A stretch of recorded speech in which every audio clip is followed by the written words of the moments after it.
Ikut aja. Oke, siap. Ya guys, welcome guys.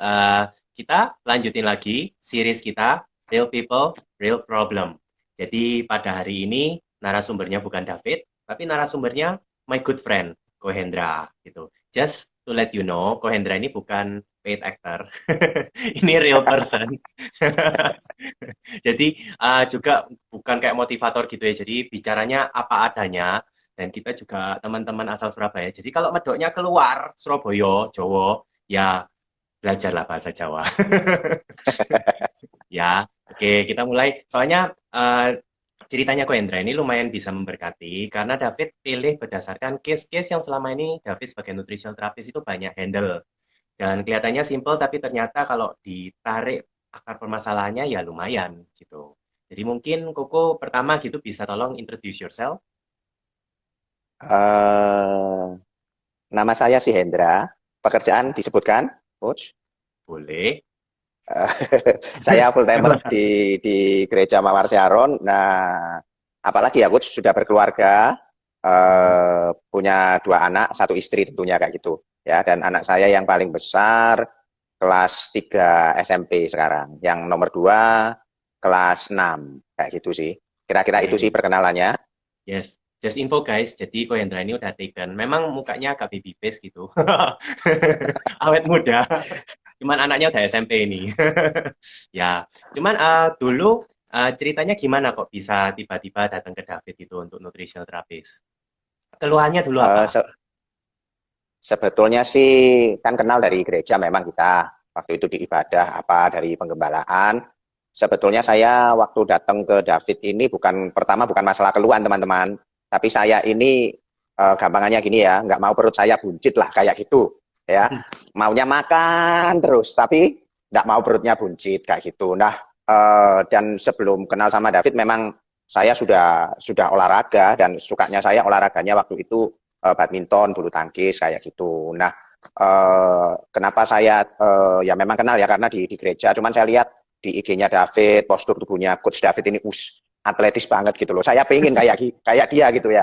Maksudnya gini, saya ini nggak seneng orang yang kekarnya kayak kayak apa ya kayak binaraga yang bendol-bendol besar lah. Coach David sini sudah fit gitu loh. Menurut saya mau kayak gitu postur tubuhnya gitu ya. Dan seperti yang saya Oh, katakan tadi, saya lebih saya enggak bukan ya kalau pengen perut six pack sih susah ya cuman maksud saya enggak kelihatan jemblung gitu buncit ya itu bahasanya gitu makanya saya tanya sama dia cerita-cerita kemudian kalau sampai ngomong keluhan itu ya berjalannya waktu panjang lebar ya kayak gitu sih ya biasanya keluhan saya yang pertama itu yang pasti susah tidur teman-teman ya mm-mm. saya ini kayak apa ya kayak binatang malam itu kelelawar gitu ya saya ini sehari tidur mungkin ya maksimal mungkin 5 jam itulah di rata-rata setiap hari ya biasanya Oke. jarang kalau sampai 6-7 jam gitu jarang ya makanya kalau subuh-subuh WA saya masih hidup saya jam 1 gitu masih hidup nanti jam 5 WA lagi gitu saya kadang ya memang bukan kadang ya ya bisa jadi saya bangunnya pagi juga kayak gitu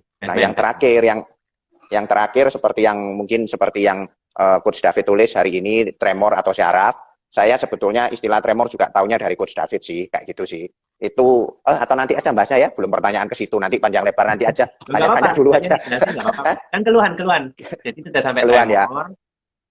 ya intinya susah tidur kemudian kalau tremor itu buat saya bukan setiap hari sih tapi kadang-kadang terjadi dan saya nggak tahu sih istilah itu cuman saya waktu itu tanya sama Coach David itu kadang di persendian saya di sikut sini itu sebelah kanan itu ya apa ya bahasa Jawa ya linu-linu gitu nggak tahu bahasa Indonesianya apa gitu ya Ya, istilahnya linu-linu kenapa padahal saya juga olahraga waktu itu saya lupa sih ya badminton sudah mulai jarang renang sih saya apa tapi tiba-tiba ya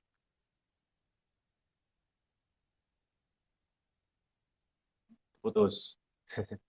Bentar. Satelitnya lagi protes ini.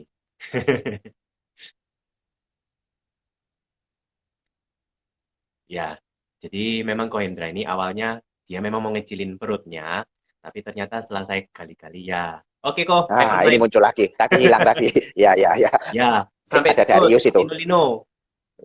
ya jadi ya itu sih sikut linu-linu nggak tahu kenapa sih cuman sepanjang saya kalau sempat ngomong sama Coach David itu intinya itu saya nggak bisa ngomong bahasanya apa ya tapi kalau bahasa orang bangun itu suatu gedung atau rumah, katanya istilahnya Ko David itu fondasinya sudah salah, itu sudah rusak itu kayak gitu. Jadi harus fondasinya yang harus diperbarui. Ya, dan saya tahu buat saya sih, ya saya sendiri sadar gaya hidup saya ini sudah salah.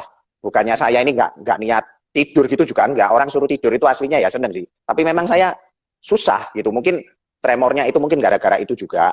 Dan saya sempat ngomong-ngomong sama Coach David itu kan ditanyain kan, kenapa kok susah tidur dan lain sebagainya. Ya saya cerita sih, waktu itu nggak tahu ceritanya gimana. Intinya saya ini setiap hari itu jarang minum air putih teman-teman. Ya, bukan minumnya baygon loh, bukan. Saya minumnya biasanya teh, ya kan. Dan itu pun menurut saya ini sudah bersyukur saya bisa minum teh karena sebelum-sebelumnya, jadi sudah cukup lama sih saya ini apa ya, bukan nggak suka minum air putih karena sudah membiasakan diri minum Coca-Cola, Sprite, jadi minum-minuman yang bersoda kayak gitu. Ketika saya tahu itu nggak sehat, saya rubah dengan minum teh kayak gitu. Dan itu sudah jadi habit, sudah jadi kebiasaan, bahkan sudah 10 tahun lebih. Makanya waktu Ko David bilang, ya mungkin nggak bisa tidurnya karena itu sudah minum teh ada kandungan kafeinnya. Ya jadi kayak gitu sih. Ya mungkin menurut saya ya, ya saya ambil kesimpulan sendiri semua yang membuat saya tremor dan lain sebagainya karena gaya hidup saya sih kayak gitu. Kira-kira gitu sih Coach. Ya, jadi mungkin David bantu rangkumin ya case-nya Ko Hendra ini. Kan asalnya memang mau ngecilin perut. Tapi untuk ngecilin perut itu guys, nggak semuanya itu jawabannya harus diet atau minum susu protein atau pakai fat burner. Lah, case-nya Ko Hendra ini ternyata kalau kita gali lebih dalam, itu syarafnya itu lemah. Nah, itu ketahuannya dari mana? Syaraf itu kan perlu nutrisi juga. Dan majority itu nutrisi yang paling banyak dipakai itu B kompleks, oke? Dan itu jenis vitamin yang larut di air. Nah, kebetulan Ko Hendra ini karena dia kebiasaan dari dulu. Kapan kok SMP, SMA yang minum teh? Berarti kira-kira ya saya habis SMA malah. Kalau nggak SMA ya kuliah. Jadi Nah, sudah 10 tahun lebih. Sebelumnya ya itu minuman bersoda, bukan minuman keras loh ya. Minuman iya. bersoda. Jadi, jadi saya nggak nyalahin minumannya ya, tapi kebetulan karena Ko Hendra ini punya pola hidup di mana dia jarang sekali minum air. Dan yang dia minum rata-rata itu minuman-minuman yang mengandung kafein dan gulanya tinggi. Nah, biasa minumannya semacam itu sifatnya diuretik. Diuretik itu artinya minuman yang membuat badan mudah kehilangan cairan tubuh. Itu diuretik. Sedangkan vitamin B kompleks itu bisa berfungsi optimal jika kadar airnya tinggi. Jadi mungkin keluhannya Ko Hendra ini nggak langsung muncul, tapi karena bertahun-tahun dari lulus SMA sampai sekarang sudah awet muda, ya, Kepala empat. ya, oh kirain di sensorku. Ya, jadi itu kan sudah kira-kira ya lebih dari 20 tahun. Sekalian kok dispesifikan. Ya, Nggak lebih apa-apa, dari jadi berkat buat yang lain ya. Nah, lebih dari 20 tahun, syarafnya itu bekerja keras karena kurang air, sehingga kena di syaraf. Terus mulailah tidurnya jadi nggak bisa dalam kuantitas yang lama. Mulai mengganggu yang namanya deep sleep. Gitu. Cuman guys, just info, deep sleep itu tidak hanya dilihat dari 6 sampai 8 jam sehari ya. Deep sleep itu yang pasti, itu jika kita tidur, bangun tidur kerasa segar. Itu berarti termasuk deep sleep. Dan ada beberapa cara untuk ngecek deep sleep kok. Bisa sekarang smart watch itu juga bisa ngecek, atau kalau secara manual ya kita tidur kalau bangunnya terasa lebih energetik, itu berarti deep sleep-nya sangat bagus ya. Nah, kedua kena di deep sleep, terus ketiga, Kohendra ini kalau olahraga dia itu mungkin sekarang kelihatannya friendly, innocent kayak gitu ya. Tapi kalau main badminton, saya yakin dia orangnya nggak sesantai itu deh. Jadi dalam hal badminton untuk yang lumayan pengalaman, biasanya mereka banyak memakai smash.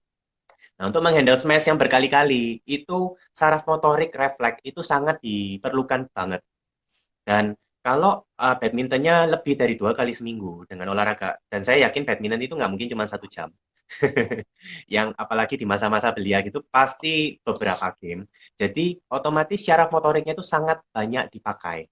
Jadi kondisi minuman yang diuretik, tidurnya terganggu, sama permainan olahraga, padahal olahraga, tapi kok perutnya nggak mengecil. Ya gitu, karena syarafnya saking capeknya, sehingga efeknya perutnya juga nggak terlalu berfungsi secara optimal. Nah, di perut itu banyak organ, guys. Jadi kalau syarafnya kecapean, otomatis livernya juga kecapean. Gitu. Jadi untuk teman-teman yang badannya terlihat langsing, tapi sisa di perutnya, itu belum tentu karena gemuk. Itu namanya skinny fat ya, skinny but fat dari dalam. Ya, jadi itu bukan deposito Saya itu. termasuk nggak, Coach? Saya Oh, termasuk nggak, Coach? nah sekarang aku Hendra tolong ceritakan perutnya gimana sekarang? Dan itu sudah berapa lama akhirnya sampai perutnya sudah membaik itu bisa diceritain gitu perjalanannya selama proses? Maksudnya membaik gimana, Coach? Jadi selagi David terapi gitu, Ko Hendra selama ini mengikuti poin-poin apa yang sudah David ajarin. Terus hasilnya Ya, gimana? oh yang pasti yang terasa banget loh ya. Hidup itu jadi lebih fresh, lebih segar. Ya, saya ingat soalnya ini sih. Tadi saya akan bilang waktu pertama apa ya terkesan dengan David ini kan, seingat saya loh ya. Saya mau ikut Muay Thai kayak gitu kan. Sama Coach David nggak boleh gitu kan. Coba Iya. ini dulu kuat nggak 5 menit atau 10 menit. Saya waktu itu saya lupa sih dikasih gerakan apa gitu sama Coach David, suruh coba 5 menit 10 menit. Berat ternyata. Bayangkan kalau itu ikut Muay Thai itu berat. Jadi nafas memang sudah nggak kuat sih. Nafas memang nggak kuat, tapi kan saya tetap ini kan pingin perutnya ini rata gitu kan. Syaratnya mudah dikasih, bukan mudah sih. Coach David cari kasih syarat, cuman saya lupa juga sih. Yang pasti saya ingat yang pertama gini, minum air putih sebanyak-banyaknya, enggak boleh minum teh. Nah, itu sudah pasti itu.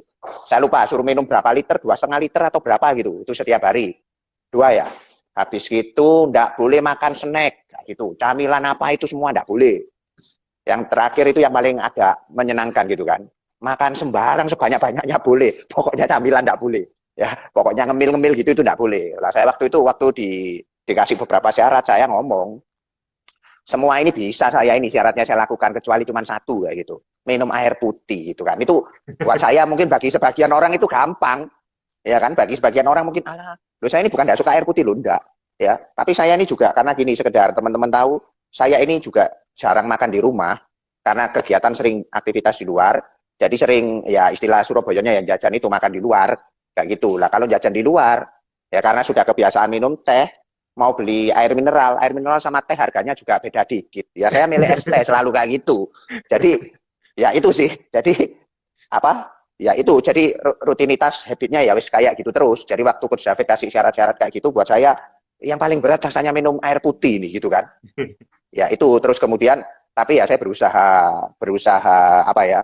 Berusaha melakukan yang seperti Coach David apa?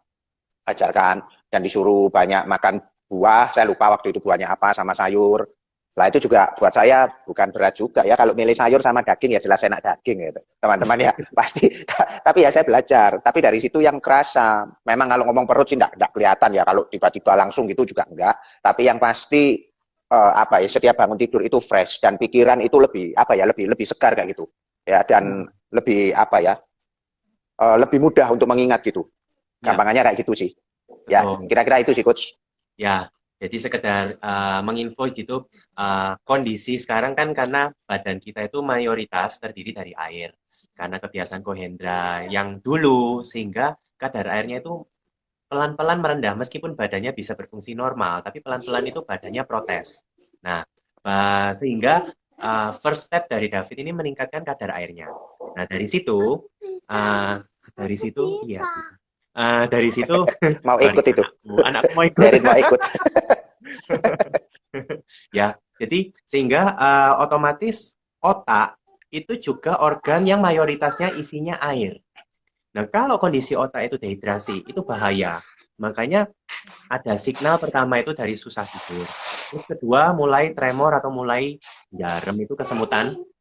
Nah, terus kenapa saya nggak membolehkan cemilan? Itu maksudnya gini, cemilan itu seputar snack yang terproses ya, bukan kayak putu, ronde, bukan. Tapi snack yang ada bungkusannya, ada kemasan. Nah, itu biasanya kan ada pengawetnya, proses snack sama synthetic sugar, gula sintetis. Jadi dua hal itu, meskipun kita terasa kenyang, tapi itu kita cuma dapat kalori doang, tapi untuk mencerna itu kita justru kekurangan kena flash nutrisinya. Sedangkan Kohendra ini perlu nutrisi untuk recovery, terutama seperti B kompleks gitu. Jadi makanya saya kasih pantangan itu. Terus Kohendra kan juga suka makanan yang protein hewani. Jadi kenapa saya sarankan makan sayur dan buah-buahan itu di balance? Karena protein hewani itu bisa dipecah-pecah dan dicerna dengan efektif jika ada campuran dengan serat dan nutrisi yang lengkap, vitamin C seperti itu. Jadi ingat ya teman-teman, biasa kalau mau gedein badan terlalu fokus di susu protein tapi mikronutrisinya kurang seperti vitamin dan mineralnya, itu juga bahaya karena kondisi Kohendra ini minumnya kurang, otomatis organ yang paling kerasa itu ginjal. Kalau makan protein hewaninya sangat tinggi, itu biasanya kalau badan tidak bisa memproses itu semua, maka akan terjadi sisa pencernaan protein, yaitu kreatin dan bisa jadi asam urat. Nah, saya nggak mau resiko nanti Kohendra ini bisa nanti ke depan kena asam urat atau gout atau batu ginjal. Tuh, cuman gara-gara kurang air putih. Karena saya sendiri punya pasien di mana gara-gara kekurangan air putih, akhirnya dia sendiri kena batu ginjal, bahkan ada yang sampai ke tahap Parkinson, dan ada juga sampai tahap autoimun kena lupus. Tuh. Jadi bersyukurlah Ko Hendra ini masih ke tahap awal yaitu tremor gitu karena Tuhan berkehendak yang Bersyukur ketemu lain, coach. menjalankan gejalanya benar. Ya, cuman gitu aja Ya sih itu sih, kok. selain olahraga, tiba-tiba ingat, dikasih Ya, vitamin, bener, B oh kompleks, ya, vitamin E vitamin. juga, Ah, vitamin E, ya, terus apa lagi? Ada satu lagi sih, yang ya. daily nggak tahu itu apa itu, coach Jadi sebutin sendiri aja Ko Hendra ini kandungannya. bukan saya kasih nutrisi, cuman satu hal lagi ya untuk teman-teman yang mendengarkan ini, tolong yang dipakai sama Ko Hendra belum tentu cocok dengan kalian. Jadi ada bagusnya tolong konsultasi. Jangan diambil semuanya 100% gitu. Toh untuk diskusi dengan saya tinggal DM aja di Instagram David Jessica 21. Kalau mau ngecek kalau Ko Hendra ini orangnya ini benar apa enggak, dia aktor apa enggak, di Instagramnya bisa dicek kok, Marshall Hendra. Ya, itu info. Tapi Ko Aktor. Hendra ini kalau kalau bohong gitu dosanya lumayan besar, kerasa soalnya banyak orang yang melihat sama Tuhan. Ya, jadi gitu sih. Cuman memang olahraga juga nggak boleh terlalu berat sekarang karena syarafnya masih perlu recovery gitu. Jadi ya mungkin Ko Hendra ada tambahan gitu yang sempat belum di-sharingkan. Hmm, ya yang pasti ini sih, apa ngomongnya ya, ketika menerapkan apa yang Coach David ajarkan, olahraga, minum vitamin dan lain sebagainya, yang pasti tubuh itu awal-awalnya nggak kerasa, tapi semakin semakin ke depan pelan-pelan itu ya itu tadi terasa fresh gitu. Ya, cuman yang agak susahnya teman-teman, karena saya pribadi ya, saya nggak tahu nanti teman-teman kalau coba untuk merubah habit yang lama itu susah ya. Kayak seperti contohnya tadi saya bilang harus minum air putih. Ya waktu Coach David ngomong itu sudah berupaya sekuat tenaga gitu kan, diimbangi bisa habis minum teh, minum air putih. Ya nanti setelah tubuh terasa segar, habitnya kembali lagi. Nah, tolong kembali ke jalan yang benar kayak gitu. Itu buat saya susah sih. Kita kadang apa ya, jangan berhenti sampai di situ. Tapi ya saya ketika saya sharing ini cerita ini bukan berarti saya juga sudah berhasil 100%. Tapi ya masih berjuang gitu. Kadang kadang mengalahkan godaan itu susah gitu kan. Ya, tapi harusnya kalau kita tahu kita mau hidup kita sehat, ya kejarlah itu. Maksudnya belajar apa ya yang diajarkan apa termasuk olahraga juga itu disiplin gitu ya. Dan ini pun sekarang work from home lebih susah untuk disiplin olahraga karena tidur kadang gitu karena kurang tidur ngantuk tidur. Tapi ya itu kalau mau sehat ya kita perlu berjuang ya, Ya, bukan cuman masalah makanannya tapi olahraga dan lain sebagainya. Istilahnya pola hidup kita ini harus kita rubah kembali ke jalan yang benar yang seperti Coach David tadi ajarkan ya. Saya sebenarnya sih apa waktu ketika ketemu sama David ini banyak sesuatu yang baru yang saya terima karena contoh yang paling gampang ya, sama David ini enaknya apa? Wes makan no, satu hari berapa kali terserah, sing banyak nggak apa-apa. Loh kan jarang orang kalau contoh loh teman-teman, orang jarang kalau mau diet. Saya bukan mau diet ya, tapi intinya nggak mau perut buncit itu tadi kan, ya jangan makan kan intinya gitu. Biasanya orangnya diet itu dijaga makanya pola makannya diatur. Lah ini nggak ada pantangan nih, makan nih sing banyak ya nggak apa-apa. Pokoknya nggak boleh ngemil gitu kan. Ngemil itu kayak keripik-keripik itu loh saudara, maksudnya kayak gitu. hmm, Yang ciki. Nah, buat saya sih kadang nggak masalah, tapi sekedar kalau teman-teman tahu, hari-hari ini ya juga mulai ngemil lagi, apalagi banyak di rumah. Makanya tadi saya bilang, untuk merubah habitnya itu perlu motivasi yang tinggi, bukan cuma olahraga, tapi ya merubah habitnya semua, dan itu nggak mudah gitu. Ya, kira-kira itu sih. ya, thank you banget atas saran-sarannya. Ya, paling bagus memang mendengarkan dengan orang yang menjalani programnya gitu. Dan ya teman-teman, jangan sampai nunggu dapat keluhan kesehatan. Mulai dari sekarang, ambillah langkah pencegahan, jaga kesehatan. Dan untuk menjaga kesehatan itu nggak harus keluar duit banyak kok. Ada hal-hal yang alami juga bisa kalian pakai. Seperti minum air aja itu sederhana, tapi bisa mengurangi medikasi. gitu. Tapi tetap konsultasi kepada orang yang berpengalaman supaya tidak terjadi efek samping yang lain kalau salah konsumsi atau salah langkah ya. Gitu aja sih. Ya, kita tutup aja ya, Ko ya. Sudah selesai Gitu semua ya. kan? Ya. Saran Oke. saya gini, konsultasilah ke orang yang tepat, yaitu makan sebanyak-banyaknya. Oh iya itu harus. Ya, makan itu membuat kita sehat gitu kan. Kira-kira itu coach. Oke, jadi guys, thank you for listening. Aku tutup aja sesi ini. Nanti kita akan lanjutkan ke sesi berikutnya, case yang beda. Kita stop untuk series Real People, Real Problem. Thank you. Bye. Thank you. God bless you. God bless.